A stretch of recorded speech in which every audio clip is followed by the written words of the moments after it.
Today, I'm here to question Christianity. Do you want to know if Christians interpret their book the same way Muslims do? Can you believe it?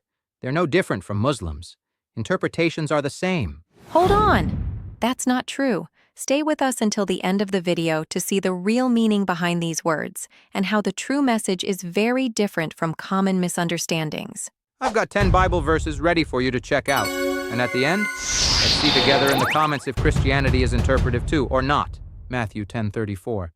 I didn't come to bring peace, but a sword. Sounds like Jesus is encouraging violence and war. Sword is metaphorical. Jesus meant division. Faith can separate families because loved ones may reject new beliefs. He's warning that choosing faith can cause conflict, not promoting literal fighting. Jesus was sending disciples out to preach in a hostile environment. Families were sometimes split over belief. Matthew 15:26. Children's bread and dogs. It isn't right to throw children's bread to the dogs. Jesus sounds insulting toward non-Jews. He was testing the faith and persistence of the Canaanite woman. After her clever and humble response, Jesus praises her and grants her request. It's a lesson in faith, not racism. Luke 14:26. Hate your family. If you don't hate family, you can't be my disciple. Seems like Jesus is telling people to hate their own family.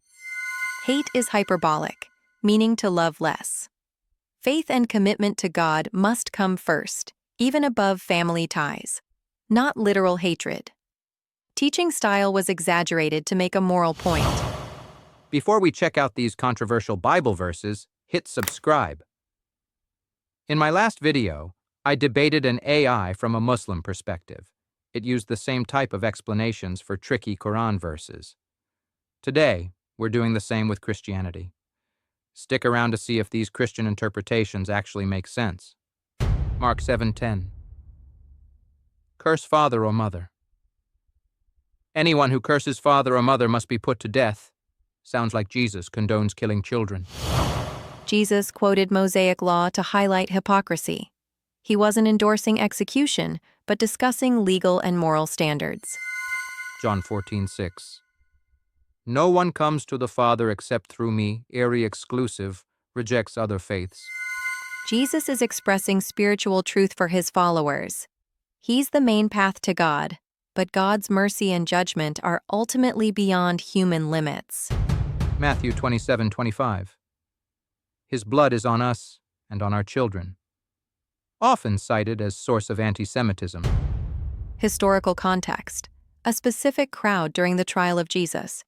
Jesus later forgives all, so it's not a general curse. Roman trial of Jesus.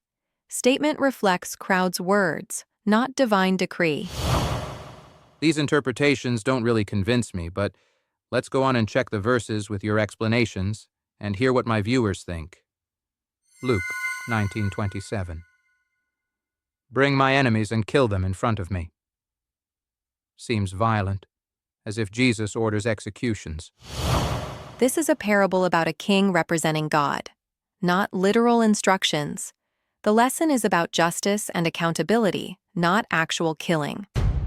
This verse is clearly coming from later interpretations. I've already questioned the authenticity of these Gospels in previous research, so I won't repeat that. Even if we accept it, your interpretation still seems like an attempt to make the Gospel and Jesus look better. Mark 16:16. Whoever doesn't believe will be condemned. Threatens non-Christians. Teaching about eternal life and salvation. John 6:53. Eat my flesh and drink my blood. Sounds like cannibalism. Symbolic teaching about communion. Bread equals body. Wine equals blood. It's spiritual participation, not literal eating. Matthew 5:17. I came not to abolish the law, but to fulfill it, could be seen as supporting harsh Old Testament laws. Fulfill means bring the deeper meaning, love, mercy, and justice, not literal enforcement of old punishments. I think the Christians' interpretations of the problematic Bible verses in this video were a bit better than the Muslim interpretations in my previous debate. If you missed that video, I'll link it in the description and at the end of this video so you can check it out.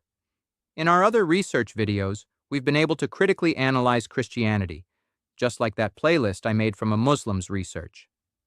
I'll also link that playlist in the description and at the end so you can see how Christianity is challenged both from my perspective and directly from the Bible. Until the next video, stay safe, drop your thoughts in the comments, and don't forget to subscribe. Bye for now. See you in the next video.